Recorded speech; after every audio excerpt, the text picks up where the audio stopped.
यार मई हरदिया दुभ पातर है। यार मई हरदिया दुभ पातर है। यार मई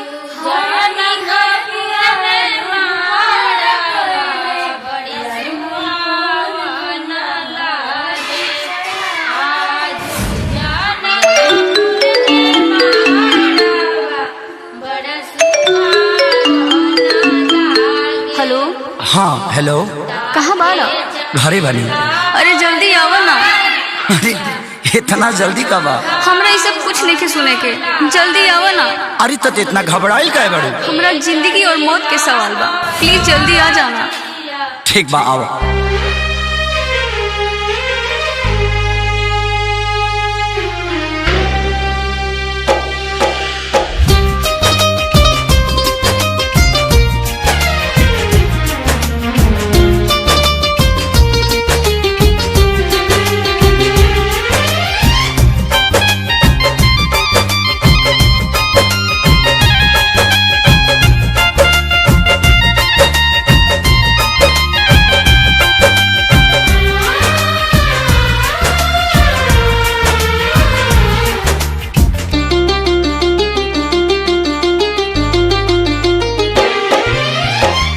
पगली के भइल बाटे पागल के दासा, आज हमरा पता चलल प्रेम के भाषा।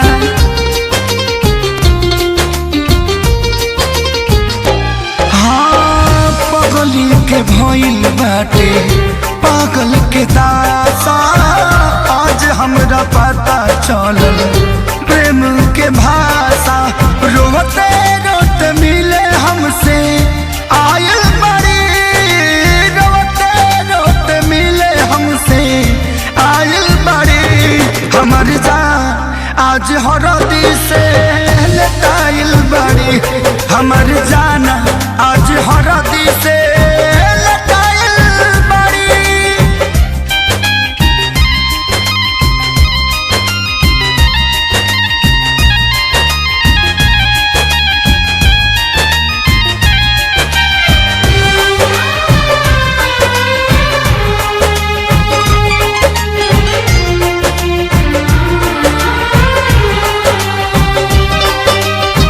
घर परिवार देख खोजत होई जा, छतिया पमुड़ी धके रोवा तारी एही जा।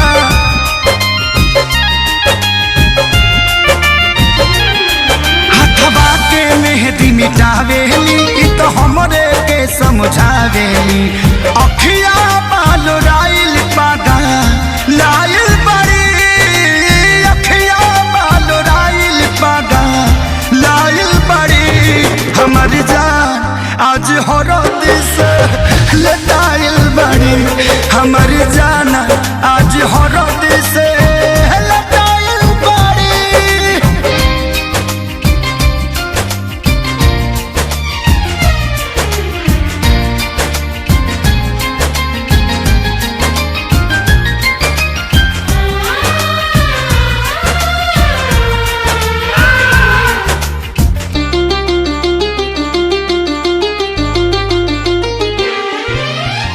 रोवला से इनका झरे बनावा के पाता, प्यार के मतलब रब जिया जुए बुझाता।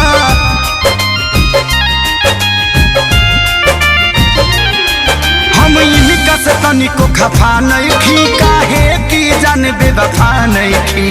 अखिलेश के खेसारी खाती भुलायल बड़ी, अखिलेश के खेसारी खाती भुलायल बड़ी। हमर जान आज हरद से लटाइल बड़ी, हमर जान आज हरद से लटाइल बड़ी। ए जान हम तो के छोड़ के ना जाए। सुना, कुर्बानी के नाम ही तो प्यार होला, और प्रेमी से बढ़ के परिवार होला। सबके इज्जत के बात बजान, तोहरा चले के परी चल।